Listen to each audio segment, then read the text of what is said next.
Hello' everyone, কি খবৰ? আশা কৰিছোঁ নিশ্চয় ভালে। এয়া মোৰ পাৰ্লাৰ কমপ্লিট হৈয়ে গ'ল। বহুত দিনৰ সপোন আছিলে, আজি পূৰণ হৈ গ'ল। বহুত ভাল লাগিছে এইখিনি যে কৰিব পাৰিছোঁ। আজি মোৰ ফাৰ্ষ্ট ব্লগ হয়, মই বনোৱা নাই কোনোদিনে। এয়া পাৰ্লাৰৰ অলপ ডেক'ৰেশ্যন কৰিছোঁ, যিহেতু আজি অপেনিং কৰিম।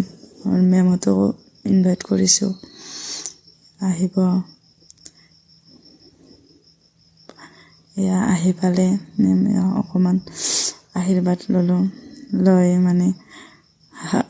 আগবাঢ়িলোঁ আৰু মেম মোৰ দুজনী আছিলে, আৰু এজনী আছে যিহেতু তেখেত মোৰ প্ৰথম মেম আছিলে। তেখেত কিন্তু আহিব নোৱাৰে, তেখেত গুৱাহাটীৰ হয়।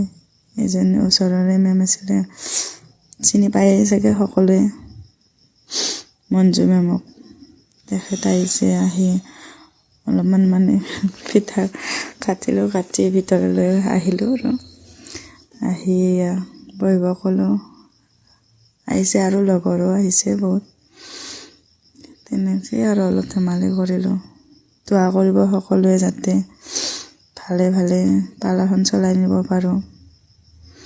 তাৰপিছত এয়া অলপ মই ৰিলছ এটাকে বনালোঁ আৰু ইয়াৰ ভিতৰৰখিনি আপডেট কৰিলোঁ। চাবচোন কেনেকুৱা লাগিছে জনাব, ভাল লাগিলে ক'ব আৰু কমেণ্ট কৰিব।